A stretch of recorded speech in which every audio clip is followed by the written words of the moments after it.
ಕರ್ತವ್ಯಂ ಕರ್ತವ್ಯಂ ದೈವಮಾಂಧಿಕಂ. ಅಪ್ಪು, ಅಪ್ಪಿ, ಎದ್ದೇಳಿ ಮಗ, ಎಷ್ಟು ಹೊತ್ತು ಮಲಗ್ತೀರಾ? ಅಜ್ಜಿ ಸ್ವಲ್ಪ ಹೊತ್ತು ಪ್ಲೀಸ್. ಶಾಲೆ ಇಲ್ವಾ ಇವತ್ತು? ಏನು ಏನು, ಮುಖ ತೊಳೆದು ಹಲ್ಲುಜ್ಜಿ ಹೋಗಿ.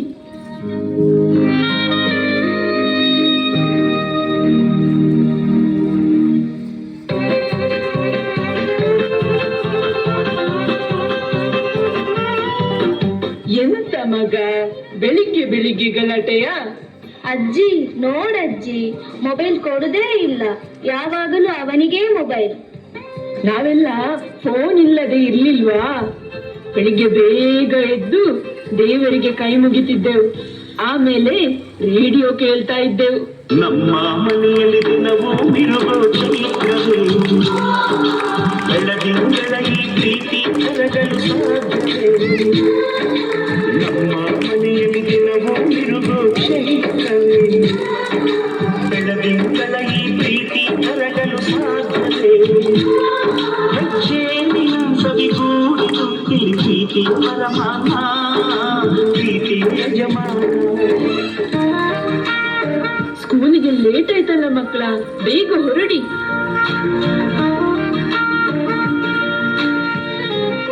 ಬನ್ನಿ ಮಕ್ಕಳೇ, ಸ್ಕೂಲಿಗೆ ಹೋಗೋಣ.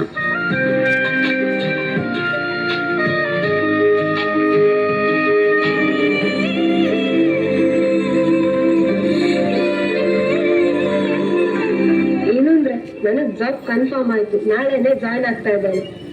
ಓ, ಕಂಗ್ರಾಚುಲೇಷನ್ ಭವ್ಯ, ಒಳ್ಳೆ ವಿಷಯ. ಆದ್ರೆ ಅಪ್ಪ ಅಮ್ಮನನ್ನು ಯಾರು ನೋಡಿಕೊಳ್ಳೋದು? ಅದೇ ರೀ, ನನ್ನ ಫ್ರೆಂಡ್ ಒಂದು ಓಲ್ಡ್ ಏಜ್ ಹೋಮ್ ಬಗ್ಗೆ ಹೇಳಿದ್ರು. ಅಲ್ಲಿ ವಯಸ್ಸಾದವ್ರನ್ನ ತುಂಬಾ ಚೆನ್ನಾಗಿ ನೋಡ್ಕೊತಾರೆ. ಅಲ್ಲಿ ಕಳ್ಸಿದ್ರೆ ಹೇಗೆ? ಬೇಡ ಬೇಡ, ಅವರು ಮನೇಲೇ ಇರ್ಲಿ. ಅವರನ್ನು ಈ ವಯಸ್ಸಲ್ಲಿ ದೂರ ಕಳಿಸೋದು ಚೆನ್ನಾಗಿರಲ್ಲ. ಹಾಗಲ್ಲ ರೀ, ನಾವಂತೂ ಬೆಳಿಗ್ಗೆಯಿಂದ ಸಂಜೆವರೆಗೆ ಮನೇಲಿ ಇರೋದಿಲ್ಲ. ಅವರಿಗೂ ಮೆಡಿಸಿನ್ ತಗೊಳ್ಳೋದಕ್ಕೂ ಗೊತ್ತಾಗಲ್ಲ. ಅಲ್ಲಾದ್ರೆ ಹಾಗಲ್ಲ, ಅಲ್ಲಿ ಎಲ್ಲದಕ್ಕೂ ಜನ ಇರ್ತಾರೆ. ಅವರ ವಯಸ್ಸಿನವ್ರ ಜೊತೆ ತುಂಬಾ ಖುಷಿಯಾಗಿರ್ತಾರೆ. ಆಯ್ತು, ಹಾಗಾದ್ರೆ ನೀನು ಹೇಳಿದ ಹಾಗೆ ಆಗ್ಲಿ. ಆದ್ರೆ ಈ ವಿಷಯವನ್ನು ಅವ್ರ ಹತ್ರ ಹೇಗೆ ಹೇಳೋದು?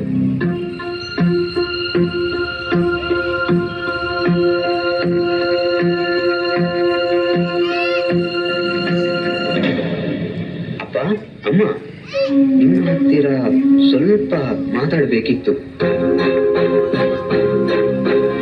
ಇವತ್ತಾದ್ರೂ ಈ ಅಮ್ಮನ ಹತ್ರ ಮಾತಾಡೋಕೆ ಪುರುಸೊತ್ತಾಯ್ತಲ್ವಾ? ಹೇಳು ಮಗ, ಏನ್ ವಿಷಯ? ಹೌದಮ್ಮ, ನಿಂಗೂ ಗೊತ್ತಲ್ವಾ, ನನ್ಗೆ ಈಗ ಕೆಲಸದ ಒತ್ತಡ ಜಾಸ್ತಿ ಆಗ್ತಾ ಇದೆ. ಜೊತೆಗೆ ನನ್ನ ಸ್ಯಾಲರಿಯಲ್ಲಿ ಮನೆಯನ್ನು ಸಂಭಾಳಿಸ್ಲಿಕ್ಕೆ ಕಷ್ಟ ಆಗ್ತಾ ಇದೆ. ಹಾಗೆ ನಾಳೆಯಿಂದ ಭವ್ಯ ಕೆಲಸಕ್ಕೆ ಹೋಗ್ತಾ ಇದ್ದಾಳೆ. ಹಾಗಾಗಿ ನಾನು ಏನು ಹೇಳಲಿಕ್ಕೆ ಬಂದೆ ಅಂದ್ರೆ, ನಂಗೂ ನಿಮ್ಗೆ ಬೇಕಾದ ಹಾಗೆ ಟೈಮ್ ಕೊಡ್ಲಿಕ್ಕೆ ಆಗ್ತಾ ಇಲ್ಲ. ಹಾಗೆ ನಾನು ಮತ್ತೆ ಅವಳು ಸೇರಿ ಒಂದು ನಿರ್ಧಾರ ಮಾಡಿದ್ವಿ. ಏನ್ ಮಗ? ಅದೇನಂದ್ರೆ, ಸ್ವಲ್ಪ ಸಮಯ ನಮ್ಮಿಂದ ದೂರ ಇರ್ತೀರಾ?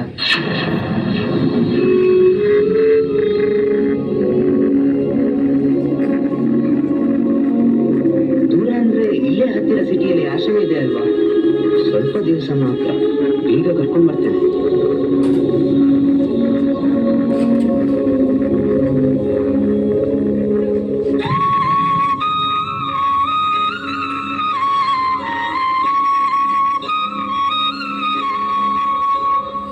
ಏನು ಹೇಳ್ತಿದ್ದಿ ಮಗ?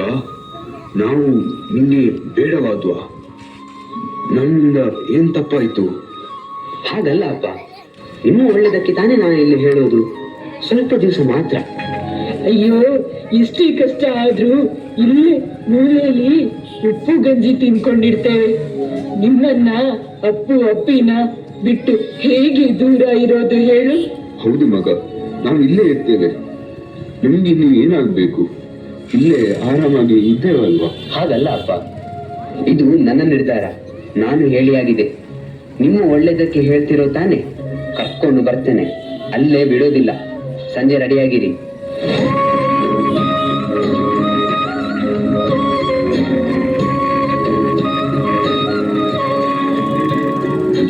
ನೋಡಿದ್ರೀ, ನಮ್ಮ ಮಗ ಎಷ್ಟು ದೊಡ್ಡವನಾಗ್ಬಿಟ್ಟ.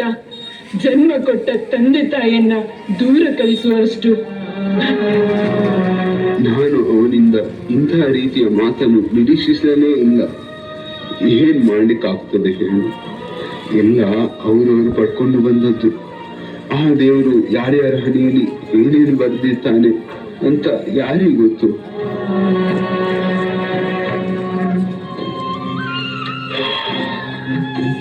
ಸಮಾಧಾನ ಮಾಡಿಕೊ. ನಾವು ನಮ್ಮ ಕರ್ತವ್ಯವನ್ನು ಮುಗಿಸಿದ್ದೇವೆ. ಮಗನ್ನ ಒಳ್ಳೆ ಸ್ಥಾನದಲ್ಲಿ ನಿಲ್ಲಿಸಿದ್ದೇವೆ. ಅವನು ಹೆಂಡತಿ ಮಕ್ಕಳು ಕೆಲಸ ಅಂತ ಬ್ಯುಸಿ ಇದ್ದಾನೆ. ಇನ್ನು ಅವನಿಗೆ ನಮ್ಮ ಅಗತ್ಯ ಇಲ್ಲ ಕಣೆ. ಅವನೇ ನಮ್ಮನ್ನು ವೃದ್ಧಾಶ್ರಮಕ್ಕೆ ಹಾಕ್ತಾನಂತೆ. ನೀನ್ ಯಾಕೆ ಸುಮ್ಮನೆ ಹತ್ತು ಆರೋಗ್ಯ ಹಾಳು ಮಾಡ್ಕೊಳ್ತೀಯ? ಆರೋಗ್ಯ ಕಾಪಾಡ್ಕೊಂಡು ಏನ್ ಮಾಡೋದು ರೀ? ಯಾರಿಗೋಸ್ಕರ ಬದುಕ್ತಾ ಇದ್ದೇವು ಅವರಿಗೆ ನಾವು ಬೇಡ. ನಾವಿನ್ನು ಬದುಕಿದ್ದು ಸತ್ತ ಹಾಗೆ. ಬಾ, ಇನ್ನೆಂದಿಗೂ ತುಂಬಿಸ್ಕೊ.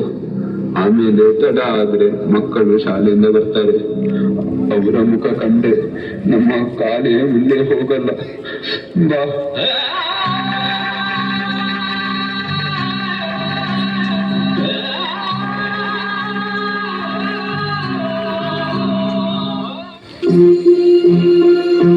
ಅಪ್ಪ, ಅಮ್ಮ, ಡೋಂಟ್ ವರಿ, ನಿಮ್ಗೆ ಇಲ್ಲಿ ಯಾವುದೇ ತೊಂದರೆ ಇಲ್ಲ. ನಿಮ್ಮ 6 ತಿಂಗಳ ಫೀಸನ್ನು ನಾನು ಭರಿಸಿದ್ದೇನೆ. ನಿಮ್ಗೆ ಏನಾದ್ರೂ ತೊಂದರೆ ಆದ್ರೆ ನಂಗೆ ಫೋನ್ ಮಾಡಿ. ಮಕ್ಕಳನ್ನು ನೋಡ್ಲಿಕ್ಕೆ ಆಸೆ, ಅವರ ಜೊತೆ ಇರೋಕೆ. ಯಾಕೆ ಹಾಗೆ ಮಕ್ಕಳ ಹಾಗೆ ಹಠ ಮಾಡ್ತೀರಾ ಅಪ್ಪ? ನೆಕ್ಸ್ಟ್ ಟೈಮ್ ಬರ್ಬೇಕಾದ್ರೆ ಮಕ್ಕಳನ್ನು ಕರ್ಕೊಂಡು ಬರ್ತೇನೆ. ಹೋಗಿ ನೀವು, ನನಗೆ ಲೇಟ್ ಆಗ್ತಿದೆ.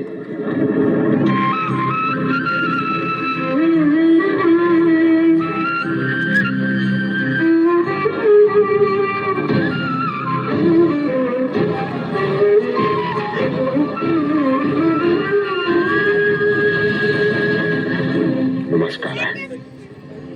ನಾನು ಜೋಸೆಫ್, ಪ್ರೇಮಾಲಯ ಆಶ್ರಮದ ಸೀನಿಯರ್ ಮೋಸ್ಟ್ ಸದಸ್ಯ. ಈ ಆಶ್ರಮದ ಎಲ್ಲಾ ಸದಸ್ಯರ ವಿಚಾರ ಗೊತ್ತಿರುವುದು ನನಗೊಬ್ಬನಿಗೆ ಮಾತ್ರ.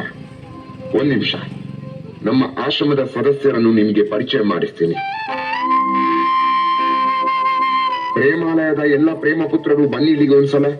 ನಮ್ಮ ಮನೆಗೆ ಹೊಸ ಸದಸ್ಯರು ಬಂದಿದ್ದಾರೆ, ಬೇಗ ಬನ್ನಿ.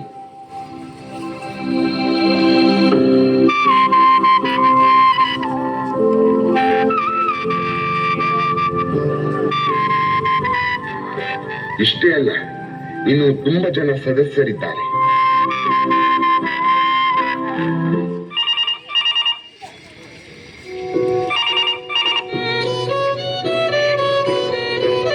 ಏನ್ ಶಾರದಮ್ಮ, ಮಗ ಕಾಲ್ಗೆ ಸಿಕ್ಕಿದ್ನಾ? ಪಾಪ, ನನ್ ಮಗನ್ಗೆ ತುಂಬಾ ಕೆಲ್ಸ ಇರ್ಬೇಕು. ಬ್ಯುಸಿ ಇದ್ದಾನೆ ಅನ್ಸುತ್ತೆ, ಫೋನ್ ತೆಗಿತಾ ಇಲ್ಲ.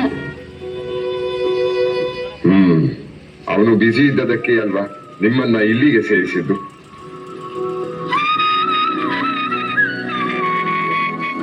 ನೋಡಿ ಜೋಸೆಫ್ ಅಣ್ಣ, ನೀವು ನನ್ ಮಗನ್ ಬಗ್ಗೆ ಹಾಗೆಲ್ಲ ಹೇಳ್ಬಾರ್ದು. ಅವನಿಗೆ ಅಮ್ಮ ಅಂದ್ರೆ ತುಂಬಾ ಇಷ್ಟ. ಪರಿಸ್ಥಿತಿಗೆ ಕಟ್ಬಿದ್ದು ನನ್ನ ಇಲ್ಲಿ ಬಿಟ್ಟು ಹೋಗಿದ್ದಾನೆ. ನೋಡ್ತಾ ಇರಿ, ನನ್ನ ಕರ್ಕೊಂಡು ಹೋಗೇ ಹೋಗ್ತಾನೆ. ಹಾ, ಏನ್ ಹೇಳಿ ನಿಮ್ಗೆ? ಬೈ ಈಗ ಹೋದ್ರಲ್ಲ, ಅವರು ಶಾರದಮ್ಮ ಅಂತ. ಮಗನ ಕಾಲ್ಗೆ ತುಂಬಾ ವರ್ಷದಿಂದ ಕಾಯ್ತಾ ಇದ್ದಾರೆ. ಆದ್ರೆ ಏನ್ ಮಾಡುದು, ಮಗ ನಾಟ್ ರೀಚೇಬಲ್. ಅಂದ ಹಾಗೆ ನಿಮ್ಮ ಹೆಸರೇನು? ನಾನು ರಾಮಣ್ಣ, ರಿಟೈರ್ಡ್ ಟೀಚರ್. ಏನು ವಿಧಿ ನೋಡಿ, ಸಮಾಜದ ಎಲ್ಲರಿಗೂ ಬುದ್ಧಿ ಹೇಳಿ ತಿದ್ದಿದ್ದ ನನಗೆ ನನ್ನ ಮಗ ಬುದ್ಧಿ ಹೇಳಿ ಶಾಲೆಗೆ ಮಕ್ಕಳನ್ನು ಸೇರಿಸಿದಂತೆ ಈ ವೃದ್ಧಾಶ್ರಮಕ್ಕೆ ನನ್ನನ್ನು, ನನ್ನ ಹೆಂಡತಿನ ಕರ್ಕೊಂಡು ಬಂದ. ರಾಮಣ್ಣ, ನೀವು ಇಷ್ಟಕ್ಕೆಲ್ಲ ನೊಂದುಕೊಂಡ್ರೆ ಹೇಗೆ? ಇಲ್ಲಿ ಇರುವವರೆಲ್ಲ ನಮ್ಮ ವಯಸ್ಕರೇ. ಅಂದ ಹಾಗೆ ಇಲ್ಲಿ ಇರುವವರೆಲ್ಲ ಸಮಾನ ಮನಸ್ಕರೇ. ಸಮಾನ ಮನಸ್ಕರು ಅಲ್ಲ, ಸಮಾನ ತೊಂದರೆ ಅನುಭವಿಸುತ್ತಿರುವವರು. ಅಂದ ಹಾಗೆ ಜೋಸೆಫ್ ಅಣ್ಣ, ನೀವಿಲ್ಲಿರೋ ಕಾರಣ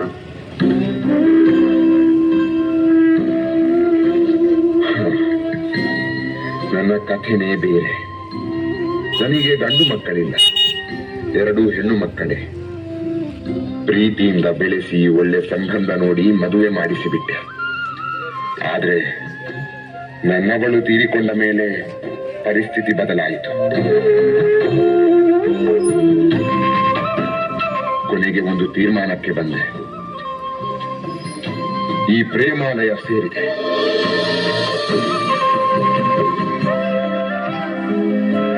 ನೀವೇ ಪುಣ್ಯವಂತರು ಜೋಸೆಫ್. ಮಗು ಹೆಣ್ಣಾಗಲಿ ಗಂಡಾಗಲಿ ಈ ತಾಂತ್ರಿಕ ಯುಗದಲ್ಲಿ ಕೊನೆಗೆ ಅಪ್ಪ ಅಮ್ಮನಿಗೆ ಇಂತಹ ಪ್ರೇಮಾಲಯವೇ ಗತಿ. ಆದ್ರೆ ರಾಮಣ್ಣ, ಒಂದು ಥ್ರಿಲ್ಲಿಂಗ್ ವಿಚಾರ ಹೇಳ್ತೀನಿ. ಇಲ್ಲಿರುವ ಒಂದು ವ್ಯಕ್ತಿಯು ಬಡ ಕುಟುಂಬದಿಂದ ಬಂದಿಲ್ಲ, ಎಲ್ಲರೂ ಶ್ರೀಮಂತ ಕುಟುಂಬದವರೇ. ಮಕ್ಕಳು ಬೇರೆ ಬೇರೆ ದೊಡ್ಡ ಕೆಲಸದಲ್ಲಿರುವ ಡಾಕ್ಟರ್, ಇಂಜಿನಿಯರ್, ಬಿಸಿನೆಸ್ ಮಾಡುವವರ ತಂದೆ ತಾಯಿಗಳೇ. ಅದು ಸರಿ ಜೋಸೆಫ್ ಅಣ್ಣ.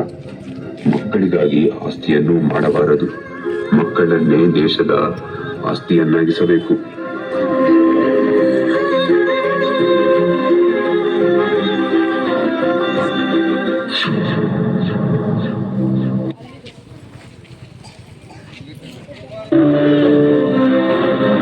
ಅಣ್ಣ, ಇವತ್ತೂ ಅಜ್ಜ ಅಜ್ಜಿ ಬರ್ಲಿಲ್ಲ. ಇವತ್ತೇ ಬರ್ತಾರೆ ಅಂತ ಅಪ್ಪ ಅಮ್ಮ ಹೇಳಿದ್ರು. ಮಕ್ಳೇ, ಯಾರನ್ನ ಹುಡುಕ್ತಾ ಇದ್ದೀರಾ? ಇವತ್ತು ಅಜ್ಜ ಅಜ್ಜಿ ಬರ್ತಾರೆ ಅಂತ ಹೇಳಿದ್ರಲ್ಲ, ಕಾಣ್ತಾನೆ ಇಲ್ಲ. ನಾವು ಸ್ಕೂಲ್ನಿಂದ ಎಷ್ಟು ಬೇಗ ಬಂದ್ವಿ ಅಂತ ಗೊತ್ತಾ? ಆದ್ರೆ ಇಲ್ಲಿ ನೋಡಿದ್ರೆ ಹೌದು, ಅಜ್ಜ ಅಜ್ಜಿ ಇರ್ತಿದ್ರೆ ಸಂಜೆ ಬರ್ಬೇಕಾದ್ರೆ ತಿಂಡಿ ಕೊಡ್ತಿದ್ರು, ನಮ್ ಜೊತೆ ಆಟ ಆಡ್ತಿದ್ರು, ಕತೆ ಹೇಳ್ತಿದ್ರು. ಆದ್ರೆ ಈಗ ಯಾರಿಲ್ಲ. ನೀವಂತೂ ಎಷ್ಟೊತ್ತು ನೋಡಿದ್ರು ಕೆಲ್ಸ ಅಂತ ಬ್ಯುಸಿ ಇರ್ತೀರಾ. ಹೌದು ಮಕ್ಕಳೇ, ಈಗಿನ ಕಾಲದಲ್ಲಿ ಜೀವನ ನಡೆಸೋಕೆ ಇಬ್ಬರು ದುಡಿಯುವುದು ಅನಿವಾರ್ಯ. ಹಾಗಂತ ಅಜ್ಜ ಅಜ್ಜಿನ ವೃದ್ಧಾಶ್ರಮಕ್ಕೆ ಕಳಿಸ್ಬೇಕಾ? ಅವರಿಲ್ಲದೆ ನಮಗೆ ಎಷ್ಟು ಬೇಜಾರಾಗ್ತಿದೆ. ನಮ್ಮನ್ನು ನೋಡದೆ ಹೇಗಿರ್ತಾರೆ ಅವರು? ನೀವು ಅದರ ಬಗ್ಗೆ ಯೋಚನೆ ಮಾಡಬೇಡಿ. ಅವರು ಅಲ್ಲಿ ತುಂಬಾ ಖುಷಿಯಾಗಿದ್ದಾರೆ. ಅವರಿಗೆ ತುಂಬಾ ಫ್ರೆಂಡ್ಸ್ ಇದ್ದಾರೆ. ಅಲ್ಲಿ ತುಂಬಾ ಚೆನ್ನಾಗಿ ನೋಡ್ಕೊಳ್ತಾರೆ. ನೀವು ತುಂಬಾ ತಲೆ ಕೆಡಿಸ್ಕೊಳ್ಬೇಡಿ. ನೀವು ಓದಿನ ಕಡೆ ಗಮನ ಕೊಡಿ. ನಾವು ಓದಿ ಏನಾಗ್ಬೇಕು? ಮಕ್ಳೇ, ನೀವು ಓದಿ ದೊಡ್ಡ ಕೆಲಸಕ್ಕೆ ಹೋಗ್ಬೇಕು. ನಾವಿಬ್ರು ಚೆನ್ನಾಗಿ ಓದಿ ಕೆಲಸ ತಗೊಂಡು ನಿಮ್ಮನ್ನು ವೃದ್ಧಾಶ್ರಮಕ್ಕೆ ಸೇರಿಸ್ಬೇಕಾ?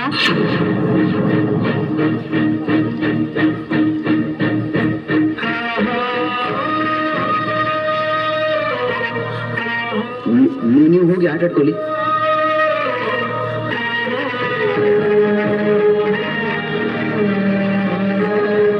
ಭವ್ಯ, ನಾವು ಯಾಕೋ ತಪ್ಪು ನಿರ್ಧಾರ ತಗೊಂಡ್ವಿ ಅಂತ ಅನಿಸ್ತಾ ಇದೆ. ಹೌದು ರೀ, ಮಕ್ಕಳು ಅಜ್ಜ ಅಜ್ಜಿನ ತುಂಬಾ ಹಚ್ಕೊಂಡಿದ್ದಾರೆ. ನಾವು ತಗೊಂಡ ನಿರ್ಧಾರದ ಉದ್ದೇಶವನ್ನೇ ಅವರು ತಪ್ಪಾಗಿ ತಿಳ್ಕೊಂಡಿದ್ದಾರೆ. ಹೌದು, ಯಾಕೋ ಮಕ್ಕಳ ಮೇಲೆ ತಪ್ಪು ಪರಿಣಾಮ ಬೀರ್ತಾ ಇದೆ. ಇನ್ನು ನಾವು ಸುಮ್ಮನಿದ್ದರೆ ಪರಿಸ್ಥಿತಿ ನಮ್ಮ ಕೈ ತಪ್ಪಿ ಹೋಗ್ತದೆ. ಬಾ, ಈಗಲೇ ಹೋಗಿ ಅಪ್ಪ ಅಮ್ಮನನ್ನು ಕರ್ಕೊಂಡು ಬರೋಣ. ಬನ್ನಿ ಹೋಗೋಣ.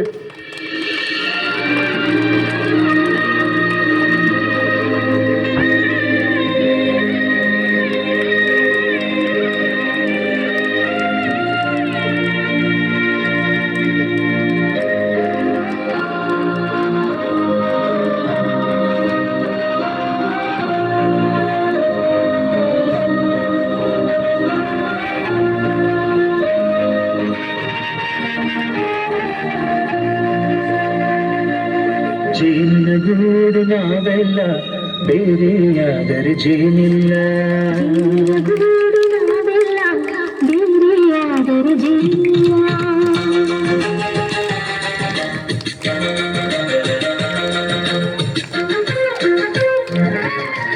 ಜೇನಿನ ಗೂಡು ನಾವೆಲ್ಲ, ಬೇರೆಯಾದರೆ ಜೇನಿಲ್ಲ.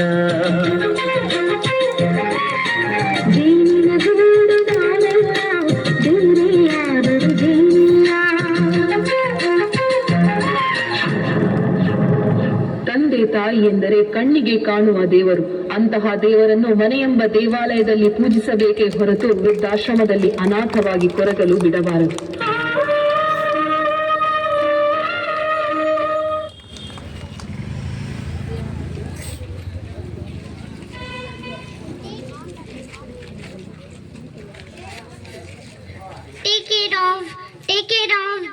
Take care of grandparents until end of the day that inspiration. Thank you.